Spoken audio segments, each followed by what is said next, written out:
23వ తారీఖు ఏప్రిల్ నెల 2024వ సంవత్సరం. ఈరోజు దేవుని వాగ్దానము. కీర్తనలు 90వ అధ్యాయము 2వ వచనము. పర్వతములు పుట్టక మునుపు, భూమిని లోకమును నీవు పుట్టింపక మునుపు, యుగయుగములు నీవే దేవుడవు.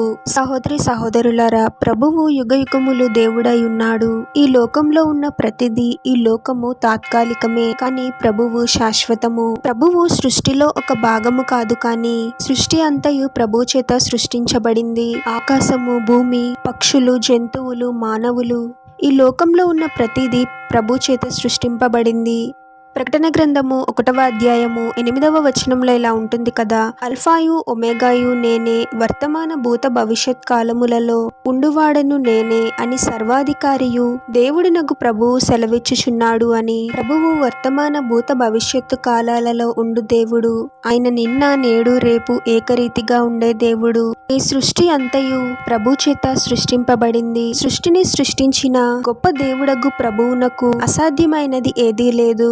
సమస్తమును సాధ్యమే. ప్రభు యొక్క గొప్పతనాన్ని, మహాశక్తిని మనం గుర్తించాలి. మనకున్న సమస్యలు, ఇబ్బందులు మనకు పెద్దవిగా అనిపించొచ్చు. అయితే ఎటువంటి పరిస్థితినైనా ప్రభువు అద్భుతముగా మార్చగలడు. కాబట్టి ఈ లోకంలో కలిగే ఇబ్బందులకు, శ్రమలకు ఆత్మీయముగా బలహీనపడే వారముగా కాకుండా, ప్రభువే సృష్టికర్త అని హృదయపూర్వకముగా విశ్వసించి, ప్రభువునకు సమస్తమును సాధ్యమే అని గ్రహించి, ప్రభువునకు నమ్మకమైన వారముగా జీవించాలి. ప్రభు పట్ల భయభక్తులు గల జీవితాన్ని జీవించాలి. ప్రార్థన. పరిశుద్ధుడవగు యేసుక్రీస్తు ప్రభువా, మీ పరిశుద్ధమైన పాదాలకు వేలాది వందనాలు, స్తుతులు, స్తోత్రాలు చెల్లించుకుంటున్నాము తండ్రి. మరొక నూతన దినములోనికి మమ్మల్ని క్షేమంగా ప్రవేశింపచేసిన దేవా, మీకే స్తోత్రం ప్రభువా.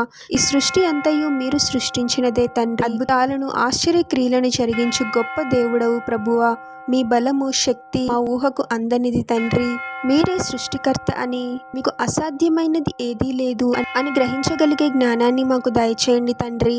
ఎటువంటి పరిస్థితినైనా అద్భుతముగా మార్చగలిగిన దేవుడు ప్రభువు అని గొప్ప విశ్వాసాన్ని కలిగి ఉండేలాగున మీరే ప్రతిదినము మా విశ్వాసాన్ని బలపరచండి ప్రభువా. ఈ లోకంలో కలిగే శ్రమలకు, ఇబ్బందులకు మేము ఆత్మీయముగా బలహీనపడే వారముగా కాకుండా, మును బట్టి, శక్తిని బట్టి మేము ధైర్యాన్ని కలిగి ఉండి, మా జీవితకాలం అంతయు మీకు లోబడి, మీ పట్ల భయభక్తులు గల జీవితాన్ని జీవించే వారముగా మమ్మల్ని దీవించమని, ఈ ప్రార్థనలో ఏకీభవిస్తున్న ప్రతి ఒక్కరిని పేరు పేరున దీవించి ఆశీర్వదించి అభిషేకించమని, వారు చేసే ప్రతి పనిలో మీరే వారికి తోడుగా ఉండి, వారిని అన్ని కీడుల నుండి, అపాయాల నుండి మీరే వారిని రక్షించమని, ఈ మా మనవులన్నీ యేసుక్రీస్తు వారి పరిశుద్ధ నామంలో అడిగి వేడుకొనుచున్నాము తండ్రి. ఆమెన్.